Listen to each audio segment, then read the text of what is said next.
Hi there, it's Jen, and thanks for stopping by today.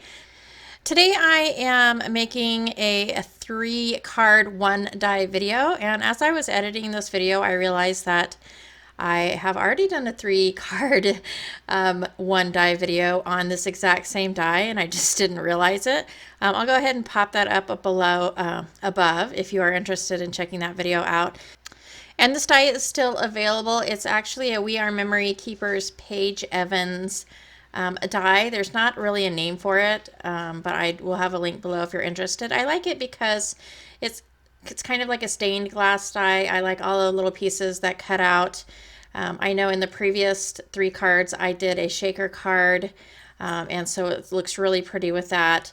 But today I'm just doing some ink blending, and I wasn't intending on doing 3 cards, but I had all these extra pieces, and so I kind of changed it as I was going through. So what I did was I took the die and I traced out the little areas of where the die will cut to give me a guide when I'm ink blending.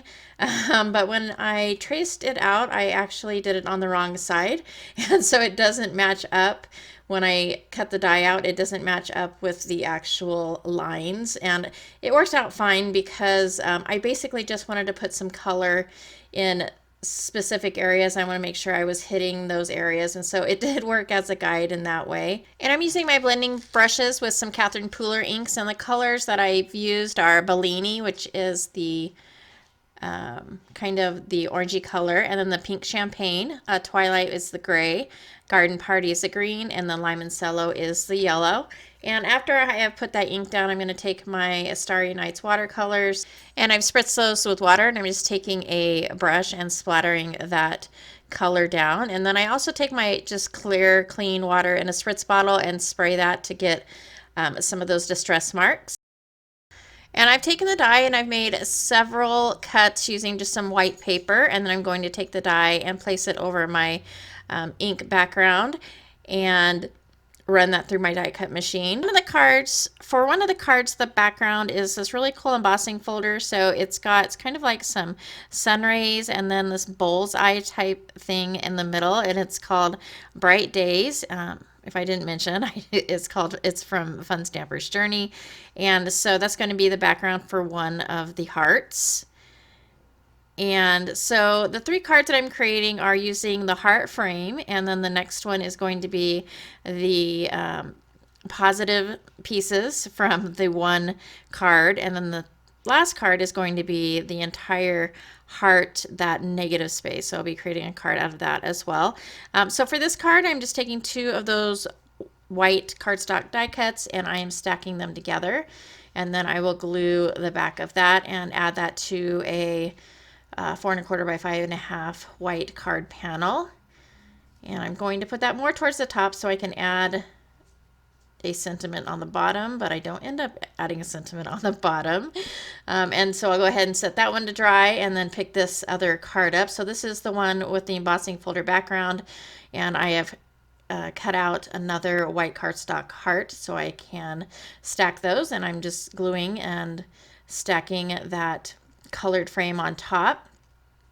And then I'll take some glue again and add that to the embossing folder panel.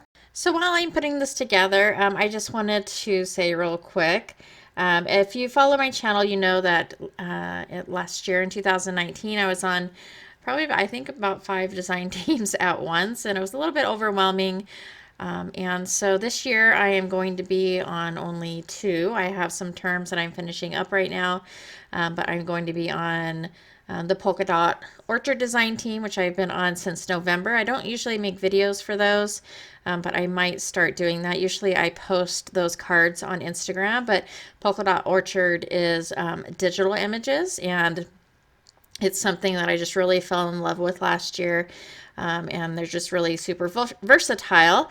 And then the other design team that I'm going to be on, or that I'm on, that started at the 1st of January, is the Whimsy Stamps design team. And I'm absolutely loving being on that team. They have some wonderful products, but it'll be much more enjoyable for me, and I hope to be bringing more of the cards that aren't so much design team projects. I'd really love to get back to doing a little bit more of some mixed media cards and things that I've done in the past.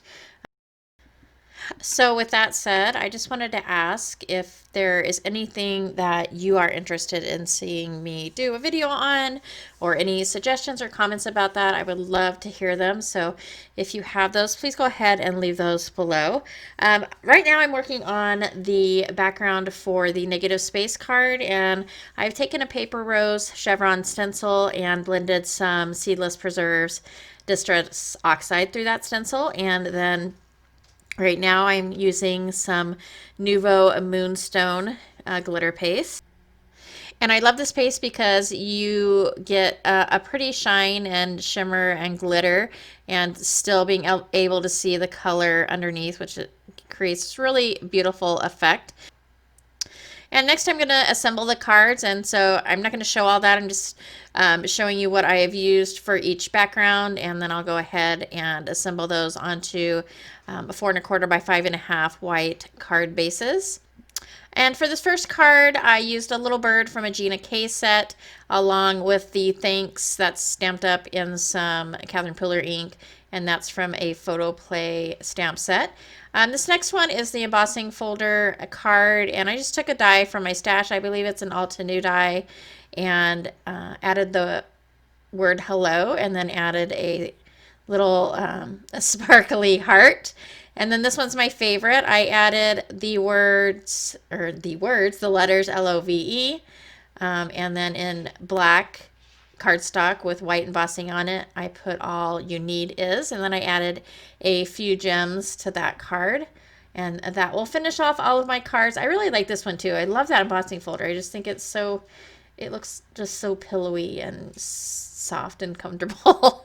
But I hope you enjoyed these cards. If you did like this video or find it informative, please go ahead and give me a thumbs up.